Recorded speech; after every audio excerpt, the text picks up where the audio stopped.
एक गांव में रमेश नाम का एक बैलगाड़ी चलाने वाला था। उसके पास 2 बैल थे। वो रमेश की गाड़ी खींचते थे, किंतु समस्या थी कि उसके बैलगाड़ी में कोई बैठना नहीं चाहता था, क्योंकि शहर में अब टोटो या ऑटो जैसी गाड़ी की व्यवस्था हो गई थी। रमेश बहुत दुखी होता था, फिर भी वो रोज निकलता था। ऐसे ही एक दिन, अरे दादू, बैलगाड़ी पे चलोगे? बेटा बस ये पास के गांव में जाना था, अपनी बेटी के घर। अरे आइए ना, मैं आपसे सिर्फ 20 रुपए लूंगा, आपको जल्दी छोड़ दूंगा। इस बैलगाड़ी में? नहीं नहीं नहीं, मुझे जल्दी पहुंचना है। बैलगाड़ी में जाऊंगा तो दोपहर तक भी नहीं पहुंच पाऊंगा। ए टोटो, पास के गांव जाओगे? हाँ जाऊंगा, लेकिन 50 रुपए लगेंगे। हाँ ठीक है ठीक है ठीक है, अब मैं दे दूंगा। चलो चलो।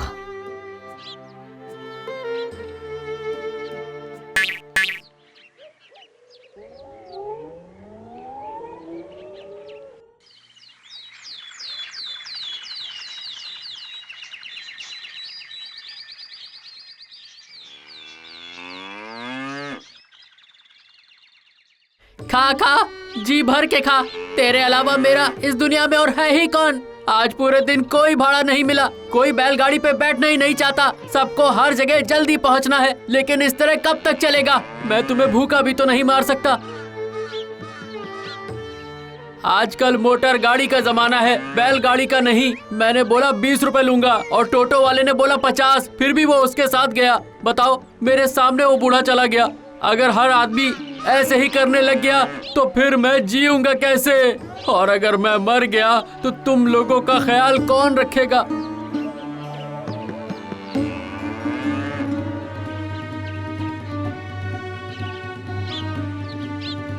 ए बेटा रमेश, पैसे कब दोगे? हाँ पैसे, मेरा पैसा कब दोगे? राम राम जमींदार साहब, मुझे थोड़ा सा और वक्त दीजिए ना।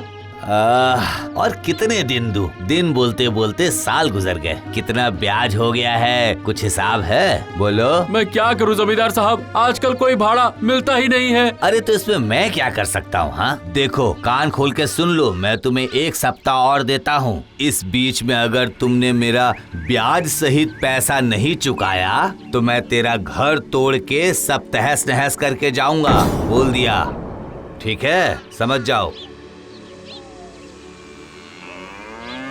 एक हफ्ता तो बहुत कम है मेरे लिए। अब क्या करूंगा मैं? कैसे पैसे जुटाऊंगा? ओ दादा, बैलगाड़ी में बैठ जाओ। अरे 10 रुपए ही दे देना। ओ दादा, ओ बहन जी, आइए आइए बहन जी, बैठिए। अरे भैया, वो 4 रास्ता जाऊंगा। हाँ जाऊंगा, लेकिन 2 लोगों के 40 रुपए लगेंगे। अरे मेरी बैलगाड़ी पे जाइए, आधे पैसे में पहुंचा दूंगा। जितना चाहे चिल्ला लो, लेकिन बैलगाड़ी पे कोई नहीं बैठेगा। हाँ। भाई साहब, आप तो बैठ जाओ मेरी गाड़ी में, पैदल से तो जल्दी ही पहुंचा दूंगा। नहीं, आज भी एक भी भाड़ा नहीं मिला। क्या होगा हमारा? कैसे पैसे चुकाऊंगा जमींदार के? कोई रास्ता नजर नहीं आ रहा। हे ऊपर वाले, कोई रास्ता दिखा। अब तो सिर्फ तुम्हारा ही सहारा बचा है। अरे ये क्या पड़ा हुआ है रास्ते में? अरे रुको रुको रुको रुको रुको, अरे रुक जाओ। अब है ये तो घोड़े की नाल है। ये यहाँ कैसे आ गई? यहाँ तो आसपास कोई घोड़ा भी नहीं है। अब क्या करूं? मिल गई है तो रख ही लेता हूं अपने पास।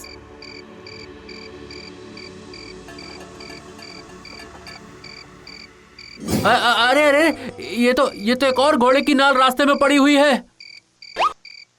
हाँ हाँ हाँ, ये तो वैसे ही दूसरी घोड़े की नाल है। पर ये घोड़ा अपनी नाल यहाँ कैसे छोड़ गया?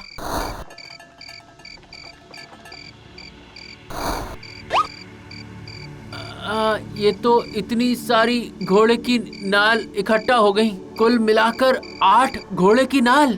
ये हुआ कैसे? मेरे 2 बैल हैं और उनके 8 पैर भी हैं, और मुझे यहाँ पर 8 घोड़े की नाल मिल गई है। एक काम करता हूँ, ये घोड़े की नाल अपने बैलों के पैरों में लगा देता हूँ, देखा जाएगा जो होगा।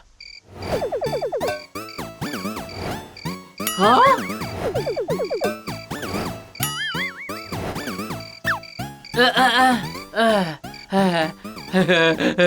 ये तो इनके पैरों पर बिल्कुल सटीक बैठ गई।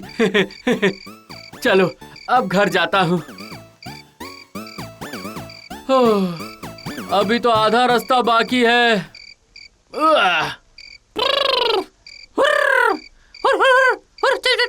चल चल चल।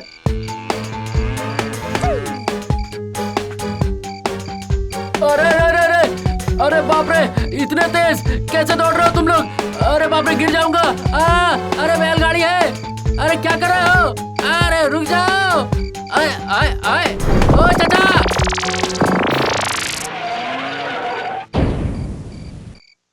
अरे बाप रे, अरे बाप रे, ये मेरे बैलों को क्या हो गया? इन्होंने तो 1 मिनट के अंदर घर पहुंचा दिया है। ये कैसे हुआ? घोड़े की नाल पड़ते ही ये दोनों तो घोड़े की तरह तेज भागने लग गए हैं। आधे घंटे का रास्ता 1 मिनट में तय कर दिया। ये तो जादुई नाल है।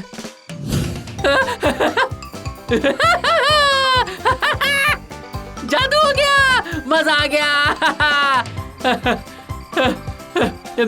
अब तो मजा आ जाएगा।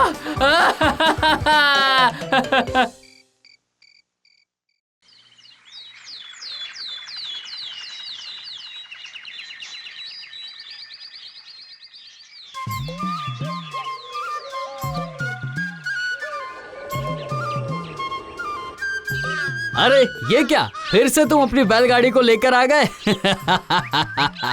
कोई भी नहीं बैठने वाला, देखना। ठीक है, देखा जाएगा। धौलपुर जाएंगे, हम लोग 4 लोग हैं। हाँ जाऊंगा, लेकिन तुम चारों के 100 रुपए लगेंगे। हाँ 100 रुपए? अरे नहीं नहीं नहीं नहीं, ये तो बहुत ज्यादा बता रहे हो भाई आप। नहीं आना है तो मत आओ, लेकिन लगेंगे तो आपके 100 रुपए। हाँ ओ भैया, अरे इधर आ जाओ, आधे पैसे में पहुंचा दूंगा और इससे जल्दी पहुंचाऊंगा। आके एक बार बैठ के देखो तो सही। अबे क्या बोल रहा है, दिमाग सही ठिकाने पे तो है ना? सही में इस टोटो से बैलगाड़ी आगे जाएगी। अरे एक बार बैठ के तो देखो। ठीक है, अगर मैं देर से पहुंचा तो मुझे पैसे मत देना, ठीक है?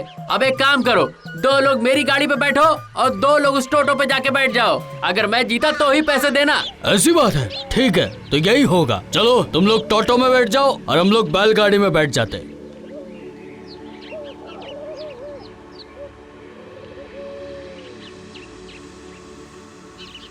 मुझे लगता है तेरा दिमाग सटक गया है। एक काम कर, डॉक्टर को जाकर दिखा ले। अरे टोटो तो चला गया, अब तू भी तो चल।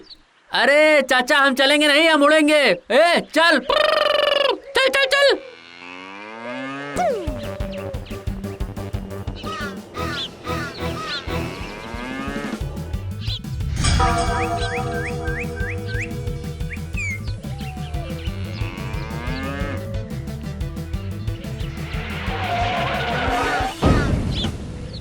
अरे ये क्या था? संभव कैसे हो सकता है? सब हो सकता है, इस दुनिया में सब कुछ हो सकता है। मैंने कहा था ना, मेरी बैलगाड़ी पे भरोसा करो। देखा, पहुंचा दिया ना। ला पैसा। वाह वाह, ये बात तो सबको बतानी चाहिए। पूरे गांव में रमेश की जादू बैलगाड़ी की बात फैल जाती है।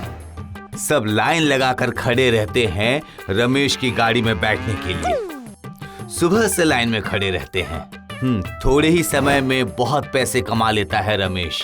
जमींदार को ब्याज सहित पैसे देकर अपना घर भी बचा लेता है। और इधर मोहन के व्यवसाय में मंदी आ जाती है। मोहन के टोटो में अब कोई बैठना ही नहीं चाहता है। अब मोहन रमेश का नुकसान करना चाहता है। एक दिन रात को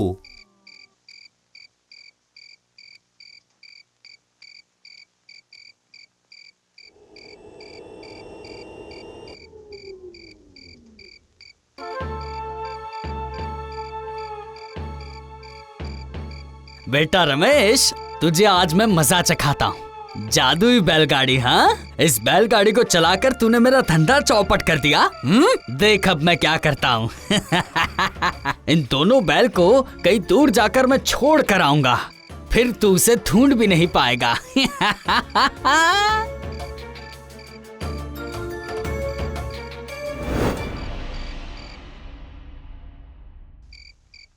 चल चल चल चल चल चल चल चल चल चल चल। धीरे धीरे धीरे, अरे धीरे धीरे, अरे अरे मैंने बोला धीरे चलो, अरे मेरी सांस फूल रही है, अरे धीरे धीरे, अरे कोई बचाओ, अरे बचाओ, अरे धीरे, अरे इसे रोके कैसे? अच्छा, रात में चोरी करने आए थे। आया मजा है बैलगाड़ी की सवारी करके। रमेश भैया तुम्हारे बैलों को रोको। रमेश भैया मुझसे गलती हो गई, मुझे माफ कर दो रमेश भैया, अरे मेरी बात सुनो, ये बैल को कोई रोक लो। अरे रुक जाओ।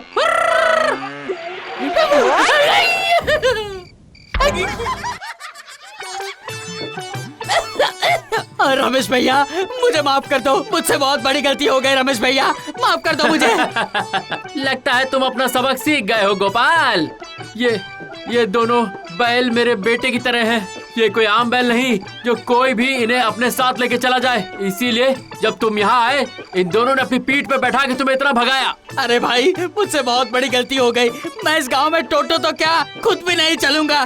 तुम अपनी बैलगाड़ी को लेके यहीं रहो, मैं कहीं और चले जाता हूँ। इसके बाद से मोहन इस गांव में टोटो नहीं चलाता है और रमेश सुख शांति से अपना बैलगाड़ी चलाते हुए उस गांव में वास करता है।